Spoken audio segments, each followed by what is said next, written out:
জানতে চাই এই জাহাজে করে কি এসেছে, জাহাজে করে কি অস্ত্র এসেছে না কি এসেছে আমরা এটি জানতে চাই। বাংলাদেশ কি গৃহযুদ্ধের পথে? এই জাহাজের ভিতরে করে আমরা যতটুকু জেনেছি যে বাংলাদেশকে একটি জঙ্গি রাষ্ট্র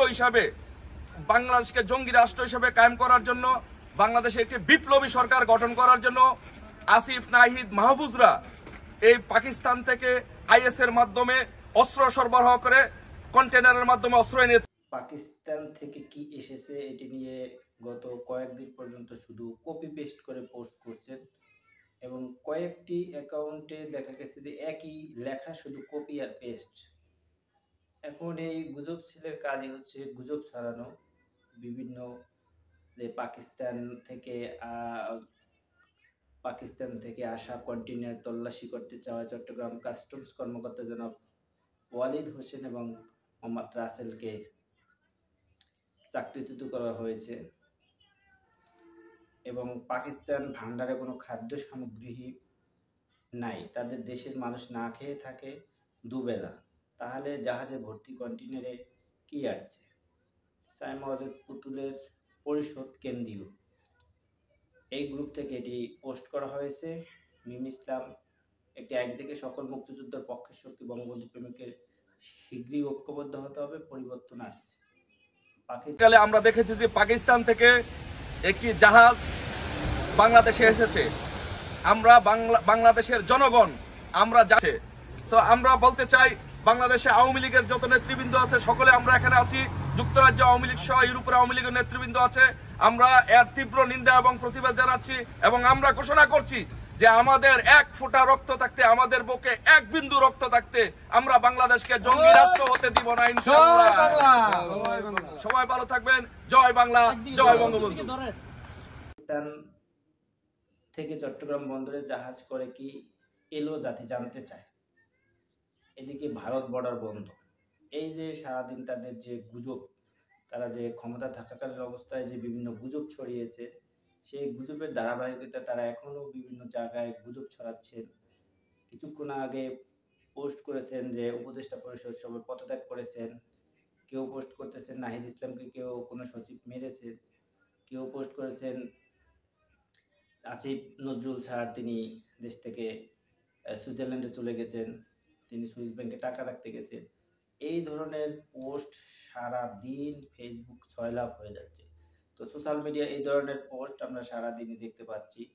তো এগুলো আসলে নিয়ন্ত্রণ করার জন্য আসলে কি করণীয়, এই অ্যাকাউন্ট থেকে যে বা তারা পোস্ট করছেন, বিভিন্ন গ্রুপ থেকে পোস্ট করছেন, এগুলো আসলে অ্যাকাউন্টগুলো বাহির থেকে আসলে নিয়ন্ত্রণ করা হয় এবং সেখান থেকে এই গুজবগুলো ছড়ানো হচ্ছে এবং আমাদের দেশের ভিতরে কেউ আছেন যারা এই গুজবগুলো ছড়াচ্ছেন। এখন প্রশ্ন হলো পাকিস্তান থেকে কি এসেছে জাতি জানতে চায়। তো পাকিস্তান থেকে আমরা যেসব পণ্য এসেছে পাকিস্তান থেকে সেটি আমরা একটু যদি শোনাই যে পাকিস্তান পানামার পতাকাবাহী ওই জাহাজে করে করাচি থেকে কি কি পণ্য এসেছে তা কাস্টমস ও শিপিং এজেন্ট সূত্রে জানা গেছে। দুবাই থেকে আসার পথে করাচি বন্দর থেকে 297 এক কন্টেনার লোড করা হয়। দুবাই থেকে আনা হয় 73টি এক কন্টেনার, সব মিলিয়ে 370টি কন্টেনার নিয়ে জাহাজটি চট্টগ্রাম বন্দরে আসে। করাচি থেকে আসা কন্টেনারে 337 টন শিল্পের কাঁচামাল ও ভোগ্যপণ্য ছিল। সবচেয়ে বেশি পণ্যের তালিকায় রয়েছে সোডা অ্যাশ 115 কন্টেনার, 46 কন্টেনার খনিজ পদার্থ ও 35 কন্টেনার রয়েছে চুনা পাথর ও 6 কন্টেনার রয়েছে ম্যাগনেসিয়াম কার্বনেট। দেশের কয়েকটি শিল্প প্রতিষ্ঠান এসব কাঁচামাল আমদানি করে থাকেন। এছাড়াও রয়েছে কাঁচা শিল্পের কাঁচামাল, ভাঙা কাঁচ 10, রপ্তানিমুখী পোশাক শিল্পের কাপড়, রং সহ নানা কাঁচামাল রয়েছে 28টি কন্টেনার। পাশাপাশি 14টি কন্টেনারে আনা হয়েছে 203 টন আলু এবং 42 রেফার কন্টেনারে আনা হয়েছে 611 টন পেঁয়াজ। একটি কন্টেনারে আসে গাড়ির যন্ত্রাংশ। তা খালাসের ক্ষেত্রে শীতলতা প্রদর্শনের চাপ বা অন্য কোনো সমস্যা হয়েছিল কিনা সে বিষয়ে জানার জন্য চট্টগ্রাম কাস্টমস কমিশনারের অতিরিক্ত কমিশনার মুখপাত্রকে একাধিকবার ফোন করা হলে রিসিভ না করায় তাদের বক্তব্য পাওয়া যায়নি। তো এই ছিল পাকিস্তান থেকে যে কন্টেনারটি এসেছে তার সর্বশেষ কথা এবং আওয়ামী লীগের যে বিভিন্ন পেজ রয়েছে সেখান থেকে এই গুজবটি ছড়ানো হয়েছে যে সেখানে করে একজন একজন ভিডিও বার্তায় পাঠাইছে যাতে জানতে চায় সেই বাংলাদেশে গৃহযুদ্ধ লেগে যাবে, এই জাহাজে করে অস্ত্র আনা হয়েছে, অস্ত্র আনা হয়েছে কিনা সেটি জানতে চায় এবং যাতে জানতে চায় সেখানে কি রয়েছে এবং ভারতের বর্ডার বন্ধ। এই আসলে এই বিষয়টি নিয়ে ইন্ডিয়ার কিছু চ্যানেল এবং কিছু চ্যানেল খুব মাতামাতি করছেন যে হঠাৎ করে সরাসরি অথচ বাংলাদেশে এটি সরাসরি এসেছে। এটাই পাকিস্তান থেকে আসা সে জাহাজটি বাংলাদেশ বন্দরে সরাসরি এসেছে। এর আগেও আসতো করাচি থেকে যে চট্টগ্রাম বন্দরে বিদেশে কন্টেইনার বোঝাই জাহাজটি সেটি আসতো, কিন্তু এবারে একটু ভিন্ন চিত্র যে এটি সরাসরি এসেছে।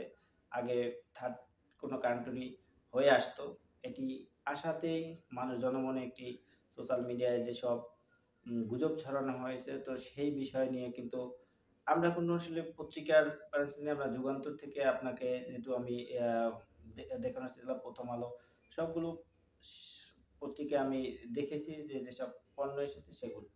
তো এই যে গুজব ছড়ানো হয়েছে সেখানে কাউকে চেকিং করতে দেওয়া হয়নি বা তাদেরকে চাকরিচ্যুত করা হয়েছে চেকিং করতে যাওয়া, এই সমস্ত গুজব আসলে বাংলার মানুষ আর কতদিন দেখবে? দেশের যারা প্রান্তিক গোষ্ঠী রয়েছেন, প্রান্তিক মানুষ রয়েছেন, তারা একটি পোস্ট দেখলেই সেটি শেয়ার করেন এবং তারা মনে করেন আসলে এটি সত্য, তারা এটি বিশ্বাস করেন। তো এই সমস্ত গুজব ছড়িয়ে আসলে এখন তারা গুজবের উপর ভর করছেন। আবার গুজব না ছড়িয়ে আপনারা যেটি সঠিক নিউজ সেটি ছড়ান, এটি সমস্যা নেই যে জনমনে আপনারা আর কোনো বিভ্রান্তি সৃষ্টি